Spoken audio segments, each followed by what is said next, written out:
Ya, Assalamualaikum warahmatullahi wabarakatuh. Karena ini waktu tadi udah saya tunggu 5 menit ya. Untuk menunggu rekan-rekan yang lainnya, mungkin langsung saja bisa kita mulai ya. Sebentar. Ya baik, Assalamualaikum warahmatullahi wabarakatuh. Shalom, Om Swastiastu, Namo Buddhaya, salam kebajikan, salam sejahtera untuk kita semua. Alhamdulillah pada kesempatan kali ini kita dapat berkumpul dalam rangka kegiatan webinar yang diadakan oleh BEM Faster. Nah baik, untuk itu untuk mempersingkat waktu langsung saja kita dengarkan dan kita simak dengan baik apa yang akan disampaikan oleh pemateri kita pada kesempatan kali ini. Untuk tempat dan waktu saya persilahkan kepada pemateri.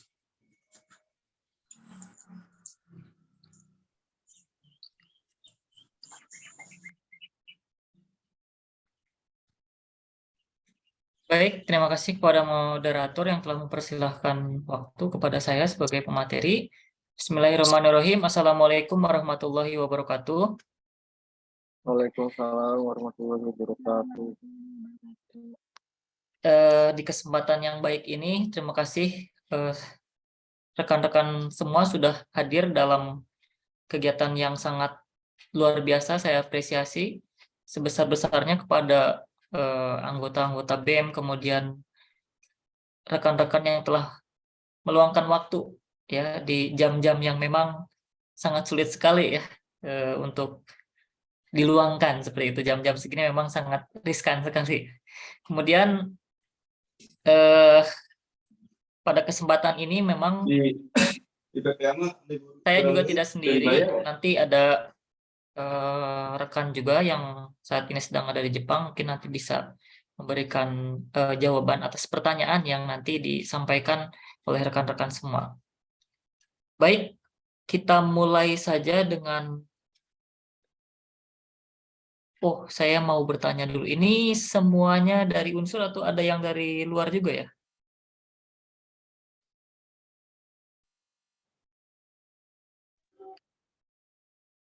Ada yang dari luar Universitas Surya Kencana? Dan rata-rata ini semester berapa nih ya? Semester saat ini, oh ya, rata-rata semester berapa nih? Dari unsur mungkin ya, Kak. Ya, dari ABI, ya betul, dari unsur. Baik, ya kita mulai saja. Saya akan share screen.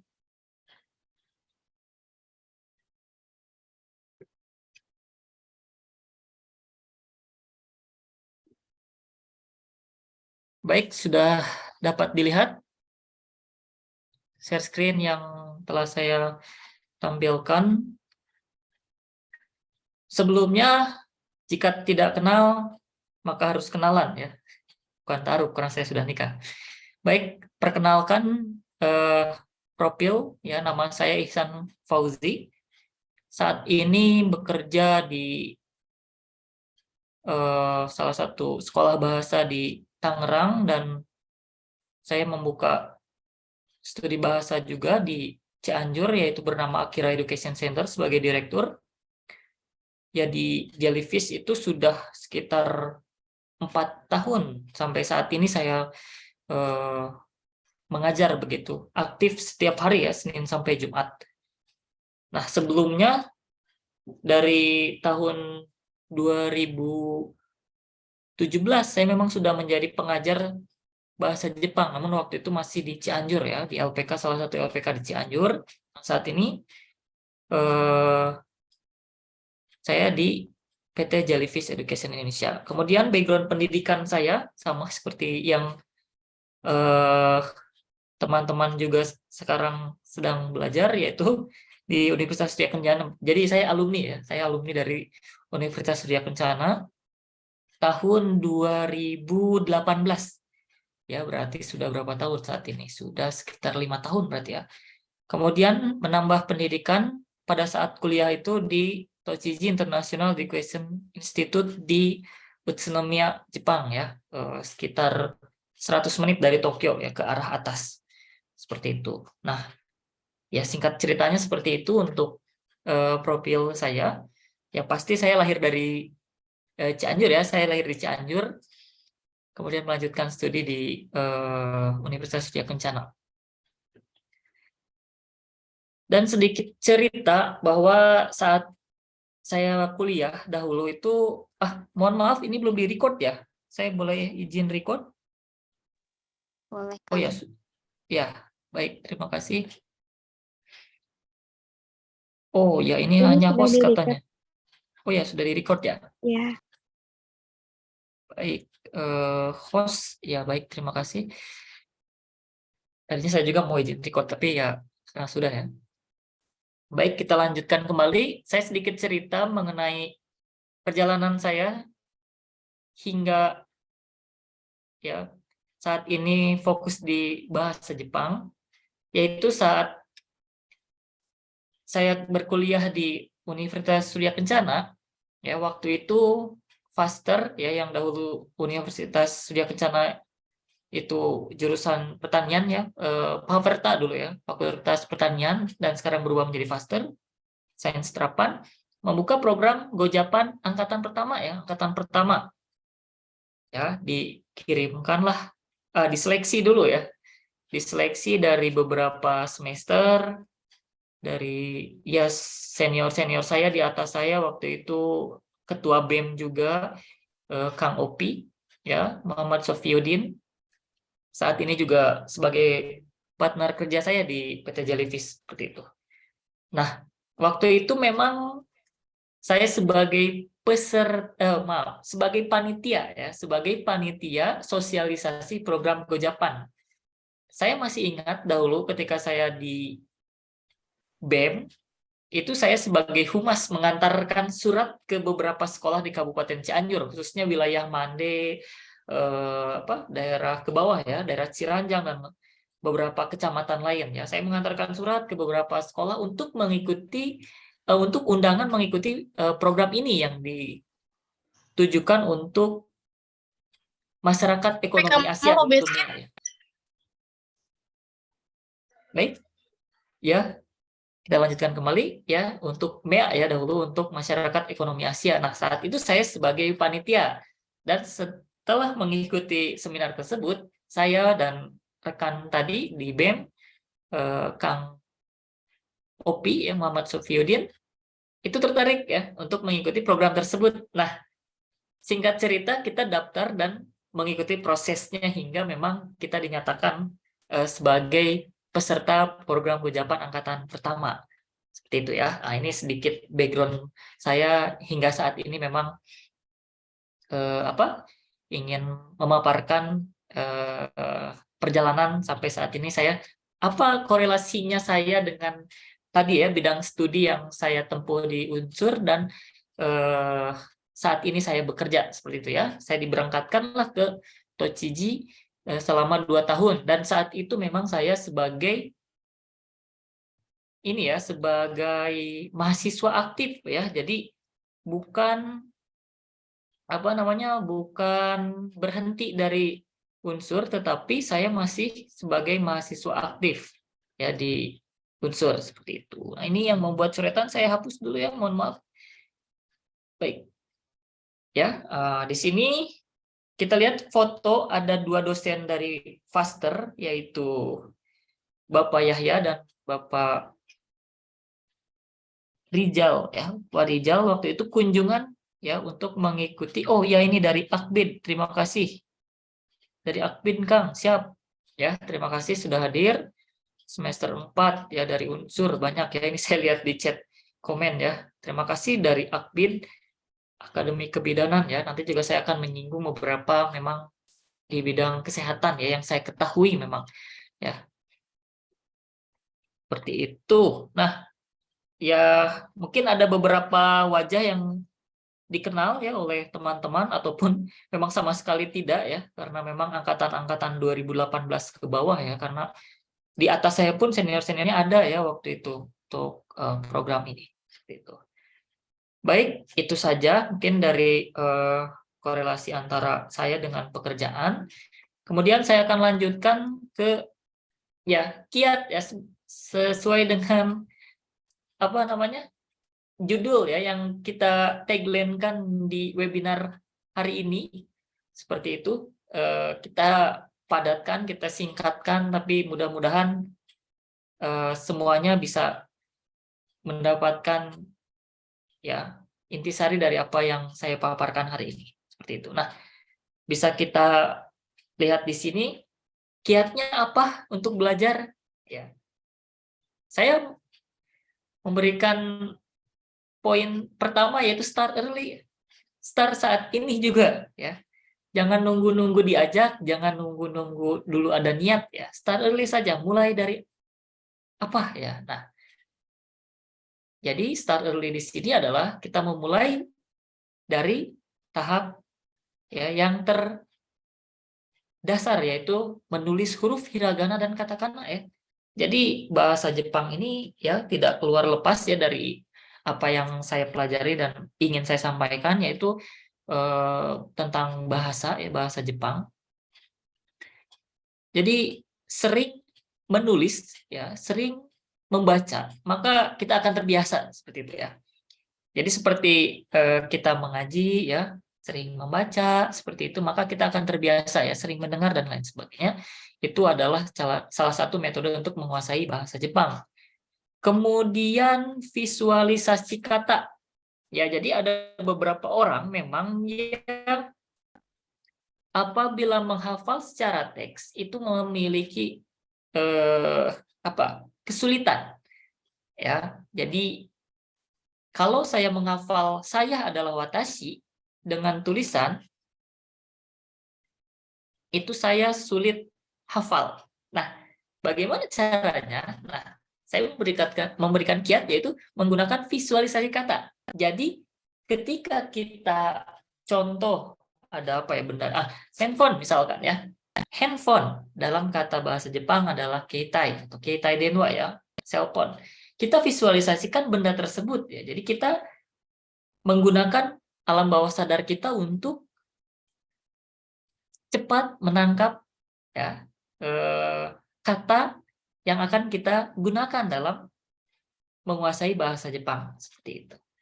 Nah, setelah kita menguasai kata, maka kita berjalan memahami pola kalimat ya. Seperti seluruh bahasa yang teman-teman ketahui bahwa memang bakal ada yang namanya pola kalimat, grammar ya. Grammarly itu ada ya pola kalimat dalam bahasa Jepang ya, termasuk di dalamnya ya ada past tense, ada simple present dan lain sebagainya.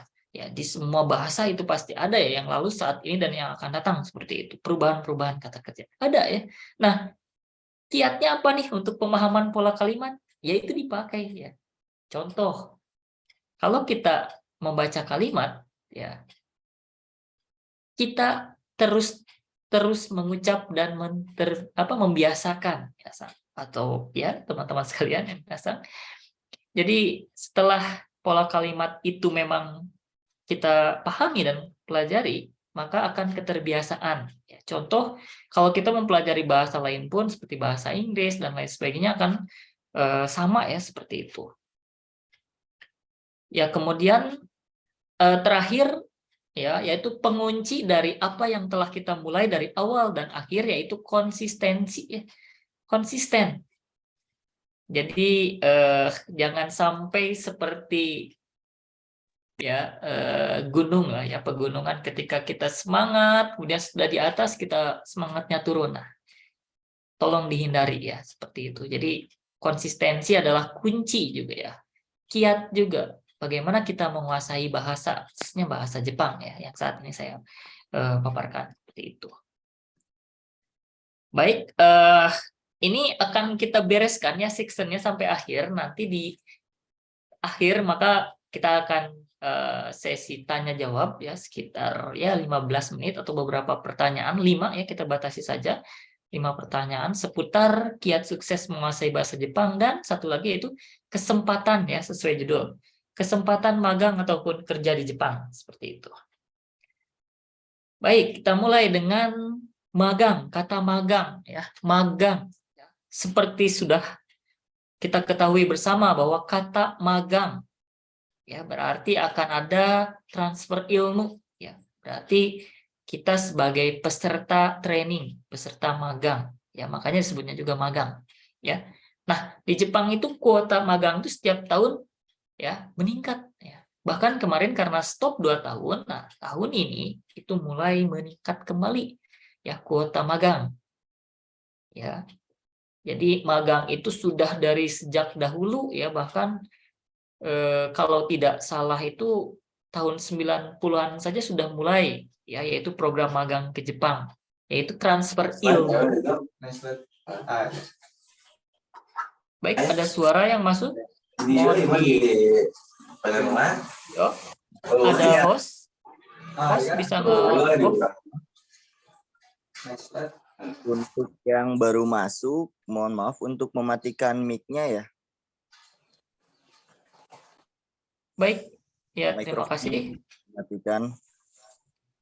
Baik, kita lanjutkan kembali ya tadi. Jadi untuk magang ini memang transfer ilmu dari ya beberapa jenis pekerjaan yang ada di Jepang.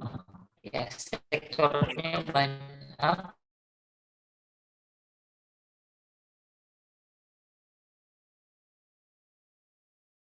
Ya, di mute semua, dan saya juga barusan ke mute dari kuota untuk pemagangan.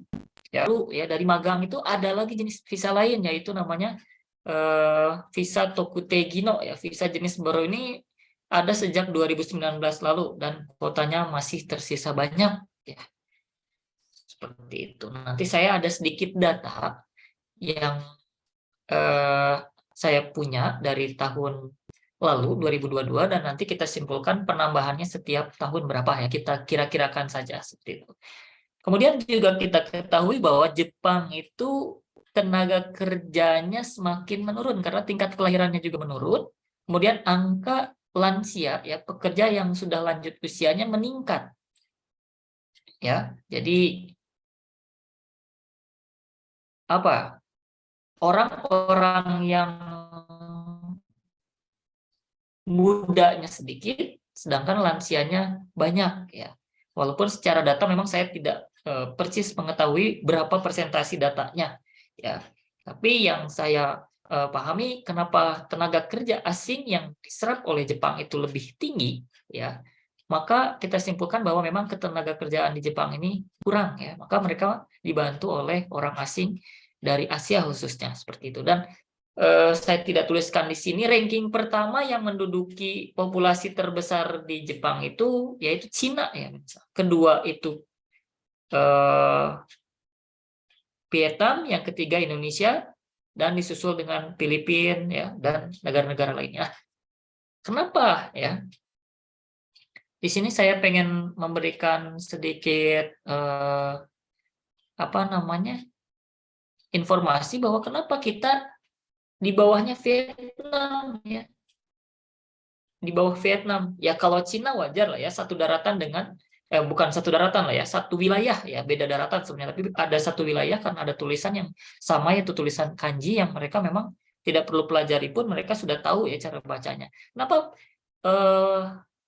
Indonesia di bawah Vietnam? Ya. Jadi garis besarnya adalah ternyata orang-orang Vietnam itu terhadap gaji atau upah mereka itu tidak terlalu nego besar, atau istilahnya nerima saja gitu ya, banyak nerimanya seperti itu. Jadi dari situlah ya, jadi banyak sekali yang direkrut dari negara tersebut karena memang kompetitif gitu ya. Jadi kalau diberikan upah misalkan ya 10 atau 15 juta pun ya mereka terima gitu, atau 10 mang, 15 mang untuk magang misalkan, gaji kotor atau gaji bersih, mereka terima. Itu hanya angka saja ya, saya tidak ini kan dengan konkretnya seperti apa, tapi yang saya ketahui adalah seperti itu. Maka perusahaan-perusahaan Jepang banyak merekrut dari Vietnam seperti itu dibandingkan dengan Indonesia ya. Berarti Indonesia kita bisa simpulkan bahwa kita memang suka ngelihat juga yang namanya gaji ya. Aduh, kok perusahaan A gajinya segini ya? Kok saya perusahaan B gajinya segini? Nah, ya disitulah ya. Kadang kita sebagai manusia ingin mendapatkan yang lebih ya. Jadi dengan pekerjaan yang sama, dengan jenis visa yang sama, kita ingin mendapatkan juga yang sama dengan orang lain. Nah, seperti itu ya.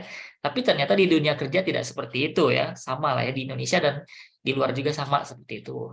Nah, berarti disimpulkanlah bahwa memang kalau ada tawaran ya dengan nilai gaji sekian ya, kenapa tidak seperti itu dicoba terlebih dahulu, tapi kalau memang tidak puas, ya selesaikan program, sudah ya kembali ke tanah air ya, kembali ke Indonesia untuk menjadi pengusaha atau pegawai kembali. Seperti itu. Ini kita waktu sudah berjalan 25 menit. Baik. Nah, tadi yang saya mau sampaikan yaitu data visa Tokute Gino per akhir tahun itu Juni ya 2022 per akhir Juni ya, berarti ya sekitar berapa bulan yang lalu ya. Sekarang bulan Februari. Ada data terbaru tapi saya belum ambil, tapi ya kita inikan saja bahwa memang ini angka yang di atas ya, caregiver, building cleaning, konstruksi ya, pembuatan kapal, yang deretan paling atas itu adalah target jumlah penerima per Juni 2024. Jadi ini untuk visa Tokute Gino ya, kita kesampingkan dulu untuk visa magang ya. Kita lebih fokus sekarang ke visa yang baru tadi 2019 yaitu Tokute Gino. Seperti itu. Nah, sebenarnya ini hanya kerangkanya saja. Ini bisa saja kita kupas tuntas nanti di next section ya, bisa kita laksanakan kembali webinar yang spesifik ya dengan yang saudara-saudara sekalian atau teman-teman sekalian butuhkan informasinya seperti itu ya. Khususnya memang visa Tokute Gino, karena memang Tokute Gino itu di atasnya visa magang. Jadi kita itu sebagai pekerja di bidang tertentu, yaitu specific skill worker ya namanya juga ya, SSW. Nah, bahkan tesnya juga tes SSW, specific skill worker, seperti itu. Nah, Tokute Gino atau SSW tersebut targetnya selama 2019 hingga 2024, kita lihat angka terbesar ya ada di caregiver tadi ya, yang kebidanan. Berarti angkanya sangat tinggi sekali ya, peluangnya sangat tinggi sekali ya, dengan berbagai lembaga yang ada di Indonesia seperti itu menyerap tenaga kerja yang memiliki skill di bidang tersebut karena ada tesnya juga. Nah, itu ya, nanti kita sebenarnya panjang lebar sekali ya untuk Tokute Gino ini. Kita lihat datanya saja ya supaya teman-teman sekalian ya, walaupun tadi ada yang ABI, ada yang pertanian, ada yang apa, silakan ini bisa menjadi pertimbangan atau bisa menjadi referensi. Saya masuk di bidang apa ya yang kiranya saya memang sukai seperti itu ya, atau yang memang kebutuhannya tinggi seperti itu. Dan nanti di kupas tuntas itu wah banyak sekali informasi tentang Tokute Gino ya. Jadi supaya penasaran dan mudah-mudahan kita ada kesempatan dan ada waktu kembali nanti bisa di kupas tuntas seperti itu. Nah, kita lihat di sini jumlah pekerja per Juni 2022 dan sisa kuota. Nah, apabila peningkatan per bulannya 1.000 orang, ya kemarin kan data terakhir itu kalau tidak salah per satu hari itu maksimal 5.000 orang yang masuk ke Jepang ya, wilayah Jepang seperti itu. Dan memang yang ya kuotanya sudah banyak terisi, di sini ada ya pembuatan kapal dan kelautan ya 21,4% ya. Kemudian konstruksi juga 21% dan pertanian nih yang 31%. Ya, karena sedikit informasi bahwa yang dari magang itu mereka pada pindah ke Tokute Gino bidang pertanian dan peternakan, sehingga ya kuotanya memang cukup tinggi ya. angkanya signifikan meningkat karena tadi ya, jadi dari magang pindah visa ke Tokutegino, maka mereka kebanyakan itu mengambil bidang yang tidak sesuai dengan sebelumnya mereka magang. Misalkan magangnya di konstruksi atau las dan lain sebagainya, mereka mengambil peternakan dan pertanian, sehingga angkanya cukup lumayan tinggi ya peningkatannya. Seperti itu.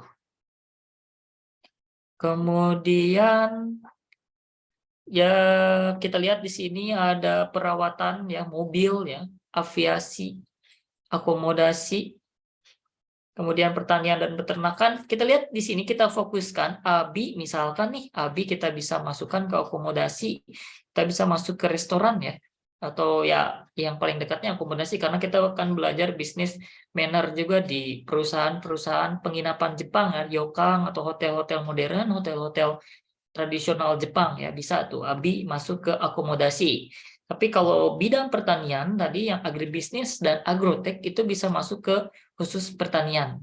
Nah, sedikit informasi juga bahwa visa Tokutegino ini, jika kita mau upgrade ke visa Gijinkoku, asalkan kita sesuai dengan bidang S1 yang kita pelajari atau kita tempuh di universitas, itu bisa naik ya. Jadi TG ini maksimal kan 5 tahun nih visanya. Nah, setelah 5 tahun itu kita bisa ganti langsung ke visa engineer atau sebutnya Gijinkoku ya. Nah, itu kalau Gijinkoku, kalau kita sudah menikah, kita bisa membawa anak serta istri kita kalau seorang suami. Tapi kalau seorang istri bisa membawa suami dan anak kita ke Jepang ya. Jadi nama visanya itu dependent. Jadi kita ngambil penanggung yang itu keluarganya ya, keluarga inti ya, tidak bisa kakak, adik ya, mertua ya, ibu, ayah, tidak bisa ya. Tapi harus tadi diikat dengan pernikahan, dibuktikan dengan akta dan kartu keluarga seperti itu. Nah, ini jadi bisa upgrade ya. Jadi misalkan nih saya S1 agribisnis, kemudian bekerja Tokutegino di pertanian, kemudian saya upgrade ke visa Gijinkoku karena saya ingin membawa keluarga inti ya, atau kalau yang menikah sebelum berangkat, misalkan saya ingin membawa pasangan saya ke sana, itu bisa ya. Tapi untuk Tokutegino ini hanya nanti setelah selesai 5 tahun nego baru bisa ya. Jadi tidak bisa untuk 5 tahun untuk membawa keluarga inti seperti itu.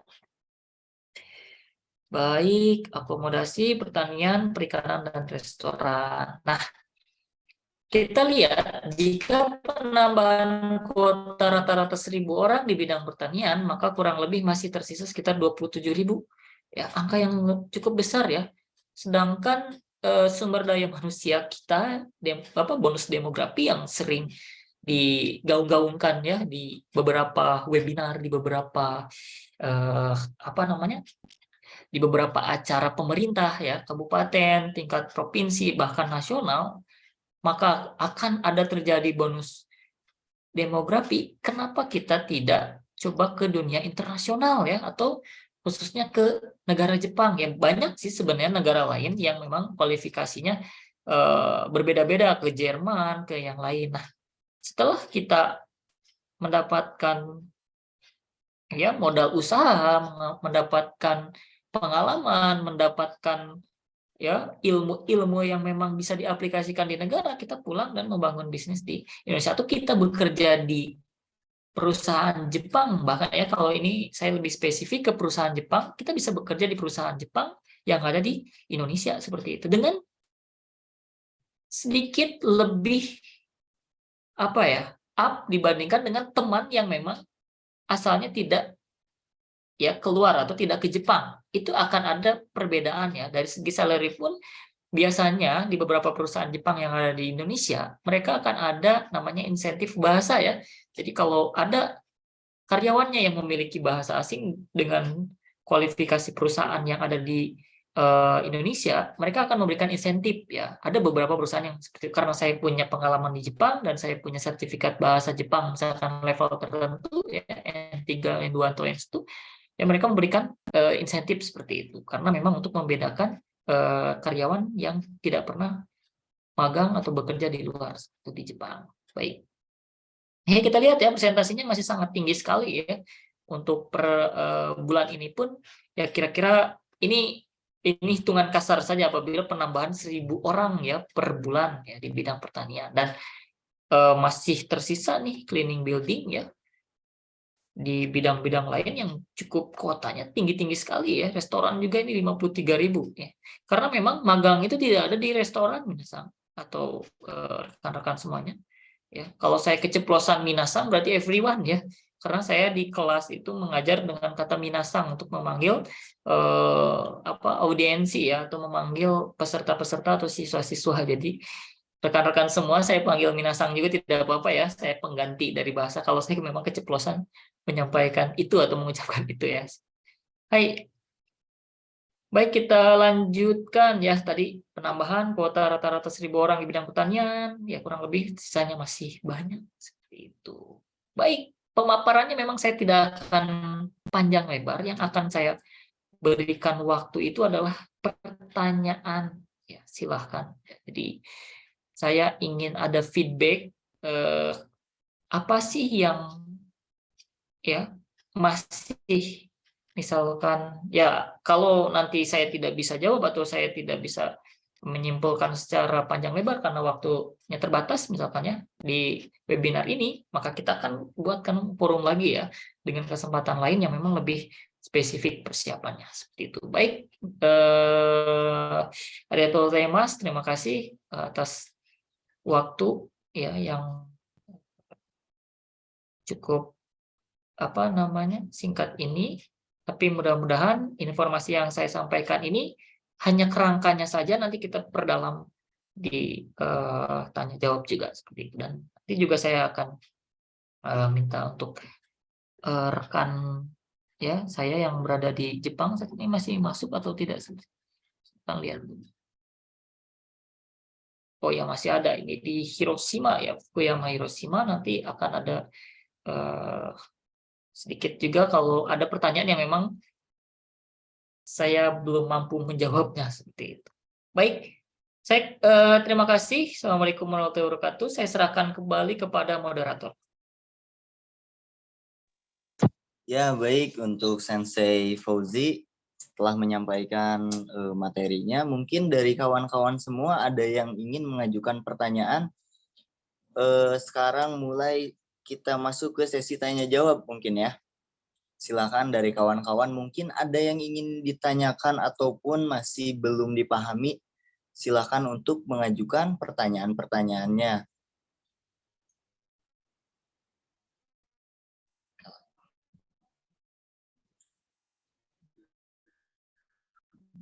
Mungkin seperti ini ya Sensei.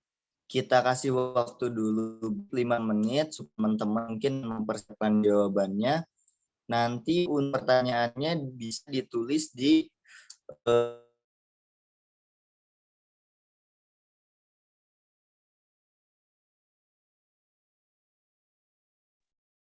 Hostnya hilang kayaknya dia. Baik, yang saya tadi tangkap. ya mohon maaf, Sudah kembali lagi. ada ada gangguan di jaringannya mungkin. Seperti ini ya Sensei, saya ulang kembali untuk sekarang masih ada waktu, kita break 5 menit untuk teman-teman bisa mungkin mempersiapkan terlebih dahulu pertanyaan-pertanyaan yang akan diajukannya mungkin. Nanti bisa untuk ditulis di kolom pesan mungkin ya untuk pertanyaan-pertanyaannya.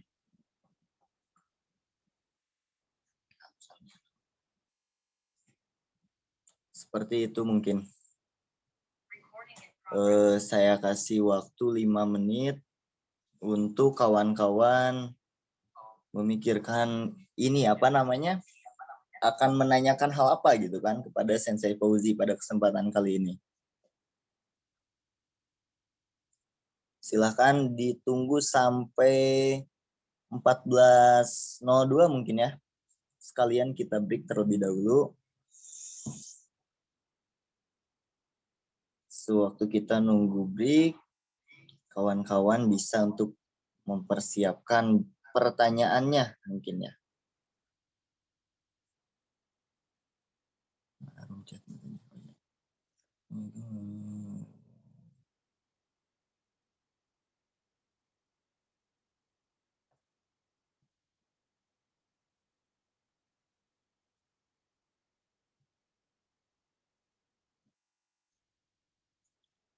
Baik, kita batasi pertanyaannya sampai 5 tercepat aja ya.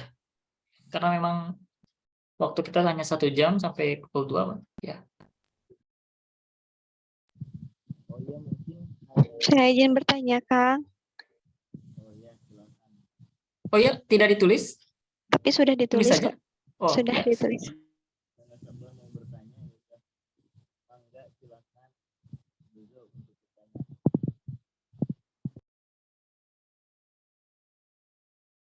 Baik, ini saya langsung jawab saja pertanyaan dari Neng Cindy ya, Cindy. Moderator, saya langsung izin menjawab. Ya, silakan. Baik, Assalamualaikum warahmatullahi wabarakatuh. Waalaikumsalam, saya Neng Cindy, Agroteknologi semester 6B. Izin bertanya untuk nanti di Jepang, jika program hanya 3 bulan magang dan status masih mahasiswa aktif, berarti jenis visa TG ya Kang. Nah, bolehkah Kang memberikan rekomendasi untuk kami media pembelajaran bahasa Jepang selain LPK? Terima kasih. Baik, saya jawab dulu dari atas ya. Jadi tadi magang yang saya sebutkan di awal itu adalah magang Kenshu ya, Kenshu internnya bukan magang saat aktif. Jadi ada dua. Kalau magangnya ini itu internship ya. Kalau itu intern ya, kalau itu sama sih intern juga. Tapi kalau yang saat ini 3 bulan ini, nah itu visanya bukan Tokutegi no dan juga bukan visa magang ya, visa magang yang apa namanya biasa diambil 1 tahun, 3 tahun dan 5 tahun ya. Nah bukan ya, jadi itu khusus ya untuk mahasiswa aktif ya. Seperti itu. Jadi bukan visa Tokutegi no. Sekali lagi bukan visa Tokutegi no. Jadi kalau Tokutegi no itu tidak ini ya, tidak 3 bulan tadi visanya ya. Paling sebentar tuh kalau tidak salah 1 tahun saja ya. 1 tahun visanya keluar itu bisa perpanjang tiap tahun. Itu. Dan pertanyaan kedua, nah Kang berikan rekomendasi untuk kami media pembelajaran. Nah, media pembelajaran banyak ya. Di Google kita bisa gunakan YouTube untuk belajar ya kosakata seperti yang tadi saya sampaikan. Kemudian media pembelajaran misalkan nih ya, apa sih yang dibutuhkan untuk bidang pertanian? Nah, nanti silakan untuk dicari kosakata mana yang memang korelasinya dekat dengan dengan bidang pekerjaan. Nah, yang saya akan nanti sebarkan juga dari panitia BEM yang saya sudah koordinasi, nanti akan ada saya berikan e-book ya, electronic book yang akan dibagikan. Ya, jadi internship, nah itu sudah ada yang bantu jawab. 3 bulan internship, 3 tahun technical training ya, itu disebutnya technical training. Jadi internship dengan technical training itu beda ya, beda visa. Jadi kalau internship tadi 3 bulan, kalau technical training itu 3 tahun ya. Ada yang program 3 tahun, dan sekarang bisa di-enco atau diperpanjang sampai 5 tahun. Terima kasih sudah membantu menjawab ya. Tadi kembali lagi ke media pembelajaran, yang nanti e-book yang saya akan bagikan itu ada media ada pembelajarannya, bukan ada sih ya, itu pembelajaran. Ya, jadi saya terjun seperti ini, kembali lagi ke unsur, kembali lagi ke Cianjur ya, yaitu saya ingin banyak berkontribusi khususnya memang ya untuk Kabupaten Cianjur, lebih khususnya lagi misalkan untuk unsur ya, seperti itu. Nah, tadi dari AKB dan lain sebagainya ya silahkan ya, untuk seluruh silahkan yang mau belajar seperti itu, nanti PDF-nya yang akan dikirim oleh panitia seperti itu. Baik, itu saja. Mungkin nanti saya akan tambahkan di pertanyaan lain. Assalamualaikum, waalaikumsalam. Saya Muhammad Adi, Administrasi Bisnis Internasional semester 6. Wah, ini bagus ya, semester 6 itu semester siap bahasa Jepang. Karena memang masih ada sisa 2 semester lagi yang harus dimaksimalkan. Jadi saya memberikan ini ya, kayak roadmap tahapan-tahapannya. Jadi semester nanti 8 sebelum lulus cari perusahaan interview sebanyak mungkin, ya, sampai dapat job. Ya, istilah di pemagangan itu dapat job, ya, dapat naite suci bahwa kita diterima di perusahaan tersebut, yang mau jalur magang, mau jalur tokutegino, ya. Bahkan nanti kalau yang ada permintaan S1 dengan kualifikasi bahasa Jepangnya yang memungkinkan, misalkan selevel N3, itu bisa langsung tadi Gijin Koku bisa ya, agrotek atau agribisnis itu bisa, karena di mata kuliahnya banyak berkaitan dengan bidang pertanian seperti itu. Nah, 8 itu sudah dapat seperti itu. Nah, prosesnya itu kan panjang, belajar bahasa itu panjang. Nah, tadi sesuai dengan tadi start early ya, mulai dari sekarang seperti itu. Bertanya misalkan jika nanti sesudah lulus ingin kerja di Jepang, nah itu bisa menjadi pekerja tetap atau tidak, bisa ya. Dengan catatan ya bisa. Apakah ya visa yang digunakan gitu ya. Jadi gini, saya sampaikan bahwa kita datang ke sana tuh sesuai dengan tujuan visanya. Jadi kalau kita internship 3 bulan, ya 3 bulan internship. Kemudian technical training atau kenshu, magang yang tadi 3 tahun, ya itu magang. Tidak beraktivitas di luar itu. Nah, statusnya nanti ya itu ditentukan oleh perusahaan. Apakah bisa kartap, karyawan tetap, atau tidak? Atau ketika habis visa harus pulang, harus digantikan. Ya tadi, karena ada masa periodenya tadi. Magang 3 tahun, misalkan perpanjang 2 tahun. Atau tokutegino, misalkan 5 tahun. Ichigo, misalkan selesai program visanya 5 tahun, harus ada tes lagi untuk mencapai visa berikutnya, itu Nigo, misalkan. Nah, itu tergantung daripada visa dan perusahaan. Kalau menanya bisa atau tidaknya, bisa ya. Seperti itu.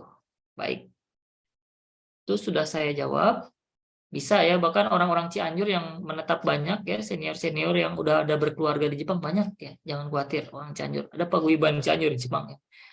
Izin bertanya Kak, perkenalkan saya Asifa. Oke, mahasiswa agribisnis semester 6. Semester 6 lagi ya. Izin bertanya mengenai persyaratan apa saja yang ingin bekerja atau magang Jepang. Apakah ada persyaratan khusus? Nah, tadi jika magang, ya magang itu bisa saja dari SMK, bisa saja ya sederajatnya, misalkan SMA, ya. Kemudian asalkan pernah bekerja atau memiliki sertifikat skill di bidang yang mau ditempuh. Misalkan nih saya punya dulu pernah mengikuti kegiatan atau pernah mengikuti magang waktu SMK di otomotif. Nah, itu bisa sebagai penguat bahwa memang kita sudah memiliki dasar skill di bidang tersebut. Nah, untuk bahasa memang magang itu N5 sudah cukup, tapi seiringnya waktu memang beberapa perusahaan atau kumiai atau organisasi penerima di Jepang itu meningkatkan skill bahasa ya. Misalkan jadi N4, bahkan ada magang yang udah memiliki N3 seperti itu. Nah, itu persyaratan-persyaratannya ya. Yang pastinya sehat ya, tidak ada patah tulang dan lain sebagainya, disesuaikan dengan bidang pekerjaannya ya. Misalkan tinggi badan tidak proporsional atau tidak terlalu tinggi, asalkan bidang pekerjaannya memang menerima sebagai peserta magang ya tidak jadi masalah seperti itu. Yang tidak boleh itu kebanyakan ya buta warna seperti itu ya. Buta warna, patah tulang, penyakit berat, hepatitis dan lain sebagainya itu tidak bisa ya. Tidak bisa. Kemudian yang ingin bekerja tadi ya, kalau bekerja saya ingin sampaikan bahwa tokutegino berarti ya kita sarankan tokutegino. Nah, itu ada syarat ya, ada syarat harus lulus sertifikat setara N5 N4 itu JFT Basic atau JLPT ya disebut, itu ada 2, boleh menggunakan JLPT atau JFT Basic ya, computer based test kalau JFT Basic itu setara N4 dan spesifik skill worker yang dituju. Misalkan saya mau ngambil pertanian, berarti saya harus lulus SSW pertanian tersebut. Ya, kalau saya mau mengambil SSW yang bidang lain, berarti harus punya sertifikat SSW tersebut. Nah, itu ada persyaratan khusus. Tapi kalau magang, ya biasanya itu tidak sampai wajib ya harus memiliki di imigrasi ya. Jadi bukan perusahaan nih. Kalau perusahaan memang pengennya yang kualitasnya yang terbaik ya. Kita juga sebagai pengusaha, kemungkinan akan berpikir sama ya. Kalau misalkan ada pekerja yang memang skill-nya bagus ya di bidang yang kita sekarang lakukan, misalkan bisnis, berarti akan mengambil orang tersebut seperti itu. Baik, pertanyaan berikutnya saya izin bertanya, Kang. Sebelumnya saya Zahra dari Agroteknologi semester 2. Wah, ini masih waktu panjang ya. Bagus sudah mengikuti acara ini. Persiapannya bakal lebih matang ya, bakal lebih besar. Kalau di Jepang itu katanya lamar kerjanya 1 tahun sebelum. Pertanyaannya, kalau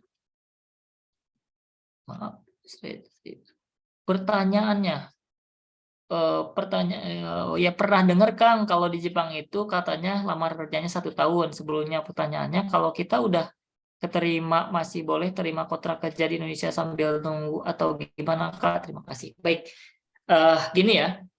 Jadi kita mau bekerja di negara orang, prosesnya itu cukup ya. Saya memang tidak ada diagram, tapi setidaknya saya berikan gambaran bahwa kita itu harus memiliki skill bahasa dulu.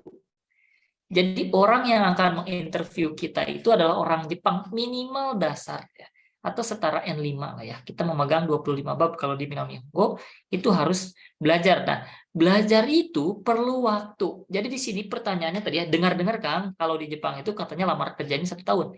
Sebenarnya lamar kerjanya itu saat training order datang, saat rekrutmen perekrut itu memberikan job kepada lembaga-lembaga yang ada di Indonesia ya. Di sini ada LPK, ya ada PT-PT yang mengumpulkan peserta untuk mendapatkan job tersebut. Ya. Nah, waktunya itu relatif. Tadi ini bukan lamarnya ya, tetapi pemenuhan syaratnya. Jadi sebelum masuk interview itu harus ada skill bahasa. Nah, bahasa itu harus belajar. Belajar membutuhkan waktu.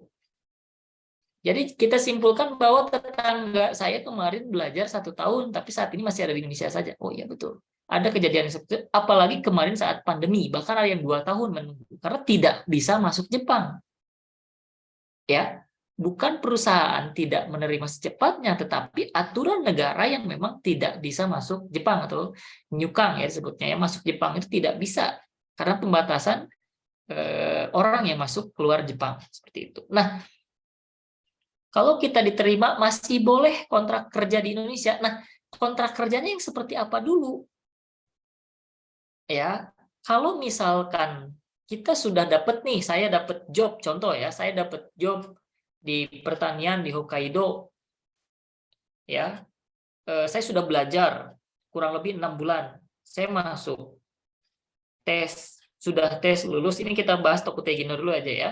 Kemudian kita ikut interview, masih ada waktu 10 menit lagi. Interview, kemudian kita pengurusan dokumen, nah itu cukup panjang ya, cukup panjang, membutuhkan waktu berbulan-bulan. Di sini pertanyaannya, bolehkah kita kontrak kerja di Indonesia? Kontrak kerja yang seperti apa dulu? Kontrak kerja yang 1 tahun full, saya sarankan untuk tidak diambil. Tapi apabila kontrak kerjanya yang pendek-pendek ya 1 bulan atau 3 bulan, itu silakan bisa diambil ya sambil nunggu ya gimana ya boleh ya sambil nunggu belajar bekerja itu tidak apa-apa. Namun harus tetap tadi ya karena kita sudah diterima di perusahaan Jepang harus tetap konsisten bahwa pilihan pertamanya bukan perusahaan yang ada di Indonesia tetapi perusahaan yang ada di Jepang tersebut. Oke. Baik itu saja. Kemudian kita lanjut ke pertanyaan berikutnya. Mana ya tadi ya? Oke. Pertanyaan berikutnya dari saya, Fikri, program ABI semester 6. Izin bertanya, jika kita mengikuti program untuk keberangkatan ke Jepang, bagaimana apakah ada jaminan jika terjadi sesuatu yang diinginkan seperti kecelakaan kerja? Baik, pertanyaan yang sangat bagus. Tokutegino, itu kita harus punya EKTLN. Rekan-rekan semua. Kita itu sebagai PMI ya. cap PMI ya. PMI itu pekerja migran Indonesia. Jadi kita terdaftar oleh pemerintah. Jangan khawatir. Ketika kita di Jepang itu jaminan sosial kita sama seperti kita bekerja di Indonesia. Ada JHT, ada JKK, ada apalagi yang meninggal tuh. Kematian. Kecelakaan kerja dan lain sebagainya ya yang ada di peraturan pemerintah. Jadi untuk Tokutegino ya itu ada. Kita didaftarkan di pemerintah ya, seperti itu. Jadi jangan khawatir untuk hal-hal yang tidak diinginkan, walaupun terjadi ya jangan sampai seperti itu ya, terjadi kecelakaan bekerja, kita tetap ya, pemerintah berperan dan perusahaan kita diasuransikan juga di Jepang, jadi kita double asuransi ya, asuransi negara dan asuransi Jepang, dan asuransi Indonesia juga kita bayar, asuransi Jepang kita juga bayar, seperti itu. Untuk Abi ya, saya sarankan udah semester 6, yuk cepat belajar ya. Jangan sampai nanti sudah semester 8 baru belajar, karena beralasan saat ini sedang nyusun ya skripsi, saya nggak keburu belajar ya. Ya seperti itulah ya, kalau mau start early ya insya Allah setelah lulus perusahaan sudah siap menerima karena sudah spesifiknya sudah cukup atau kita sudah dikategorikan di kelompok tersebut. Tapi kalau tidak dipersiapkan dari sekarang ya butuh waktu lagi ya. Ya sekarang berlelah-lelahan, bercapek-capekan, tapi nanti mudah-mudahan ke depan bisa lebih dapat diterima di Jepang dengan proses yang tidak terlalu lama. Oke, konnichiwa sensei, konnichiwa. Wah, ini Gozaimasu sudah antusias sekali ya menggunakan bahasa Jepang. Perkenalkan saya Dwi Bagus, unsur agribisnis semester 6. Tanya untuk pendaftaran magang, apakah hanya bisa lewat jalur EPK? Apakah ada jalur pendaftaran lain? Ya, betul. Jadi, untuk magang itu harus ada standing organization, yaitu disebut dengan SO. Ya, jadi kalau Tokutegino itu sebenarnya tidak ya. Jadi tapi kalau LPK-nya rekrutmen TG ya bisa kita daftar ke TG yang ada di LPK tersebut. Tapi kalau magang itu wajib memang ada pengirimnya dari Indonesia. Ya. Jadi wajib ada pengirimnya, harus daftar dulu, harus ikut interview dulu ya, wajib, karena memang itu sudah aturannya, sudah regulasi pemerintah Indonesia dan pemerintah Jepang. Seperti itu. Tidak ada jalur pendaftaran lain untuk magang ya, kecuali tadi yang magang 3 bulan itu universitas ya. Jadi pihak Jepang ya sebagai rekrutmen itu menghubungi universitas langsung, mengirimkan data sebagai mahasiswa aktif, diurus di imigrasi maka akan keluar. Beda dengan magang yang 3 tahun tadi, mungkin ini magangnya ke sana ya. Kalau kita magang tadi dari internship itu bisa perusahaan yang dari Jepang langsung meng-hire ya untuk magang status mahasiswa aktif. Oke, pertanyaan berikutnya, mudah-mudahan semuanya pertanyaan saya jawab. Perkenalkan, nama saya Ai, si jurusan agribisnis semester 6. Izin tanya, jika kita kursus atau pembelajaran kita jalani sebelum magang, berapa lama ya kira-kira sampai lulus ke pemberangkatan? Baik, itu relatif ya. Jadi setiap level itu ada waktu jam belajarnya masing-masing. Kalau N5 itu 150 jam belajar, kemudian N4 itu 300 jam belajar, kemudian N5 500 jam belajar ya. Itu data yang saya pegang, itu jumlah rata-rata waktu yang dibutuhkan ya. Jadi bagi saja kalau belajar per harinya berapa, berarti berapa bulan butuh waktu ya. Konsistensi, butuh tenaga, butuh biaya dan butuh lain sebagainya ya. Nah, silakan dibagi saja. Seperti itu. Jadi ya sampai pemberangkatan itu beda lagi ya, belajar dan pemberangkatan. Jadi proses belajar dan proses pemberangkatan harus dibedakan. Jangan sampai menghitung dari 0 sampai berangkat. Ya baik kalau mau akumulasi misalkan 1 tahun lebih, 2 tahun atau bahkan bisa lebih kalau belajarnya memang hiragana 1 minggu cuma 1 huruf ya berapa tahun ya harus butuh waktu menghafal seperti itu belajar. Baik, kita lanjutkan. Izinkan katanya sebelumnya perkenalkan nama saya Akbar. Bila ini dari Indonesia.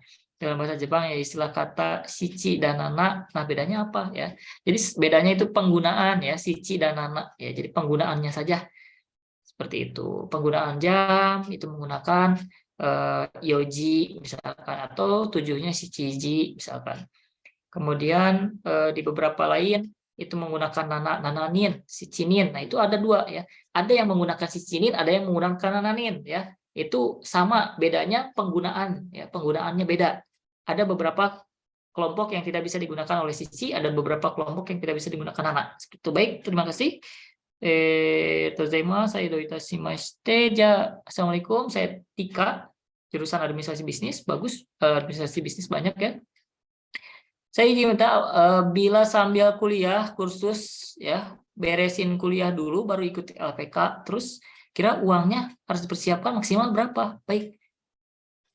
biaya kursus itu setiap lembaga bervariasi ya, dari mulai yang paling terjangkau dengan yang paling tinggi ya. Jadi itu eh, relatif ya, setiap orang menghargai nilai itu berbeda. Nah, apa bisa sambil kuliah sambil kursus? Saya bisa ya. Saya lulus ya. Saya bukan bekerja di Indonesia loh, minasan atau rekan-rekan. Saya belajar di Jepang. Saya bisa dua-duanya. Ya. Jadi jangan ngambil sampel di luar. Saya adalah program yang waktu itu double, dua-duanya jalan. Saya harus mengerjakan tugas Indonesia, saya harus mengerjakan tugas yang ada di Jepang. Jadi tidak ada yang tidak bisa. Silakan ya. Nanti bisa lanjut ya di lain kesempatan kita berikan nanti ke moderator, boleh menghubungi saya ya secara pribadi silahkan, atau secara kelembagaan boleh ya, nanti dikumpulkan saja pertanyaan-pertanyaan yang lebih menjurus ke arah sana, karena memang itu bisa ya, saya adalah produk jalan barengan, jalan berdua. Baik. Baik, izin bertanya, Kang, apabila menyebabkan kita gagal seleksi atau tidak lulus seleksi karena ada teman saya yang tidak lolos sampai 8 kali padahal dia sudah mengikuti kursus sudah lama, ya itu adalah izin Allah ya, kita serahkan lagi. Ada yang 1 kali lulus, ada yang 2 kali lulus, ada yang 8 kali. Ini berarti harus coba 9 kali lagi, apa ke 9 kali. Ketika kita izin Allahnya di 9, kita yakinkan bahwa memang rezeki kita di situ ya. Jadi saya berbicara seperti ini, saya bukan mengambil sampel yang bagus. Ada teman-teman saya, ada rekan-rekan saya juga yang berkali-kali ujian EPA tidak lulus. Ada yang tidak belajar 1 kali lulus, ada. Kita serahkan, kita berusaha udah maksimal, berarti ini temennya sudah tidak lulus 8 kali, berarti dia bersikeras. Berarti kita tunggu 9 kalinya, kita tunggu ya, sampai dia mencapai titik memang diterima oleh perusahaan gitu ya. Jadi tidak ya, itu tidak ada korelasinya dengan seberapa lama kursus, tapi ada metode ya yang bisa mempercepat kita lulus dengan cara bahasanya yang bagus, attitude-nya yang bagus ya. Dan lain-lain sebagainya yang memang mendukung kepada insho, kesan daripada Nihongjin kepada kita. Baik, sudah jam 2 ini. Moderator sampai jam berapa ini? Kita sampai jam 2 ya? Iya, kita sampai jam 2 ini tadi. Baik, pertanyaan terakhir berarti izin bertanya lagi Sensei, kira-kira kontrak kerja di Jepang itu berapa tahun? Ya, sesuai dengan izin visa ya. Magang ada yang 3 tahun, ada yang 5 tahun, bahkan ada magang yang 1 tahun saja. Kemudian Tokutei Gino itu 1 tahun pertama ketika kita melakukan COE pertama, itu bisa kita enco atau perpanjang sampai 5 tahun apabila perusahaannya menerima. Kalau mau pindah perusahaan, pindah bidang itu bisa, asalkan kita punya SSW yang sesuai dengan bidang. Ya. Kemudian untuk visa engineer, visa Gijin Kokunya di atasnya sesuai dengan bidang, itu bisa diperpanjang juga setiap tahun. Ya, seperti itu. Jadi kontraknya kira-kira bisa diperpanjang apabila perusahaan masih mempekerjakan kita dan izin visa kita masih aktif ya, seperti itu, karena ada kaitannya antara perusahaan dengan imigrasi. Nanti apa yang harus disetorkan dari ke imigrasi itu dokumen yang dari perusahaan. Jadi kalau perusahaannya sudah tidak menerima, berarti kita harus mencari perusahaan lagi yang menerima kita dan masukkan data tersebut ke imigrasi supaya izin tinggal kita terus diperpanjang. Baik, terima kasih atas pertanyaannya. Mudah-mudahan tidak puas ya. Kita masih harus banyak gali lagi informasi dan apapun seperti itu. Closing statement-nya dari saya bahwa siapapun mendapatkan kesempatan yang sama, tidak ada yang tidak memiliki kesempatan yang sama. Ya, pertanyaannya, maukah ya Anda mencapai kesempatan itu atau mendapatkan atau menjangkau kesempatan itu? Journey itu akan diambil atau enggak? Pertanyaannya seperti itu saja ya. Jadi pertanyakan pada diri kita semua ya. Maukah? Ya kalau mau berarti jalan. Kalau tidak ya sudah ya, tidak usah. Seperti itu. Terima kasih, saya kembalikan lagi kepada moderator. Ya, baik. Terima kasih Sensei. Wah, sangat luar biasa sekali ini pembahasan dan juga jawaban pertanyaannya ya tadi. Mungkin itu ya kawan-kawan untuk untuk pertemuan kali ini bersama Sensei Fauzi. Dan apabila kawan-kawan ada yang masih ingin berkonsultasi ataupun masih ingin mengajukan pertanyaan, nanti saya akan share nomor WhatsApp di grup mungkin ya, di grup webinar, supaya dapat berkonsultasi dengan interaktif gitu kan. Seperti itu mungkin. Nah, sampai jumpa di kesempatan webinar yang akan datang, karena kebetulan BEM Faster itu sendiri untuk waktu yang akan datang akan mengadakan webinar kembali bersama Sensei Dinda mungkin ya, yang sekarang sedang berada di Hiroshima, Jepang mungkin. Seperti itu. Nanti saya akan share kembali untuk informasi-informasinya di grup yang udah masuk grup. Terima kasih, dan yang udah masuk grup saya harap jangan dulu keluar grup gitu kan. Karena berbagai informasi terkait webinar nanti akan saya share kembali di grup yang kawan-kawan sudah masuk sekarang. Mungkin untuk kesempatan kali ini saya cukupkan sekian, dan untuk waktu dan perhatian kawan-kawan saya ucapkan terima kasih. Foto sesi dulu ya, maaf. Kita foto dulu semuanya, screenshot ya. Silakan Baik. Sensei. Saya screenshot dari slide pertama ya, baik. Kita Kawan mulai bisa dari buka kameranya mungkin ya. Kawan-kawan semuanya boleh untuk dibuka kameranya, dipersiapkan pose yang ya semenarik mungkin, meledak mungkin gitu kan ya. Posenya silakan. Wajah-wajah pejuang ya, wajah-wajah fighter semua nih ya. Struggle, kalau kata yang saya tangkap dari dosen unsur itu struggle for life katanya. Jangan cengeng katanya. Kalian jangan cengeng, kalian jangan mudah menyerah gitu ya. Yang boleh dilihat di salah satu YouTube yang saya buat. Nanti ada ya. Bang. Oke, siap ya. Saya akan ambil dari slide pertama. Baik, 1, 2, 3. Baik, saya save dulu.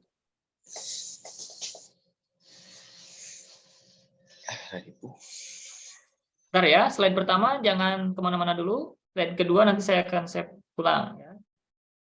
Slide 1, baik. Maaf. Ternyata VNG. Slide kedua saya akan tahan dulu. 1, slide 1 ya. Ini slide 2. Oh, slide 2 agak kosong ya, nggak apa-apa ya. Oke, 1, 2, 3. Baik, saya akan save kembali slide 2. Slide 2. Oke. Kemudian terakhir slide 3. Ini kita 3 slide ya, terima kasih 54 orang yang sudah masuk. Baik.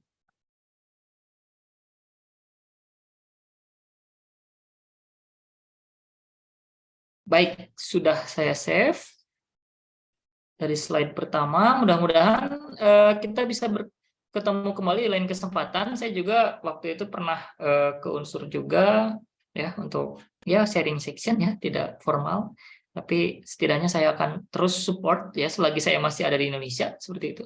Selagi saya masih ada di sini, waktu dan kesempatan saya akan ambil untuk berkomunikasi dengan seluruh ya warga ya, khususnya warga Cianjur ya.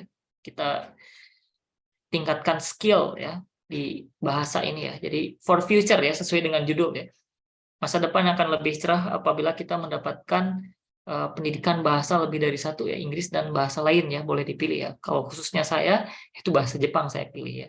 Mudah-mudahan ke depan masa depannya bisa ya meroket pulang ke Indonesia dengan skill yang sangat baik ya, dengan yang di atas. Oke, baik, saya serahkan kembali ke moderator untuk menutup acara ini. Ya baik Sensei, aduh arigatou gozaimasu ya mungkin. Langsung saja ya mungkin untuk kesempatan webinar kali ini saya ucapkan kembali terima kasih banyak kepada kawan-kawan yang sudah bergabung. Semoga ilmu dan juga pemahaman yang disampaikan oleh Sensei Fauzi pada kesempatan kali ini itu dapat bermanfaat di waktu yang akan datang. Untuk itu atas perhatian dan juga waktu kawan-kawan saya ucapkan terima kasih. Assalamualaikum warahmatullahi wabarakatuh. Waalaikumsalam warahmatullahi wabarakatuh. Waalaikumsalam warahmatullahi wabarakatuh.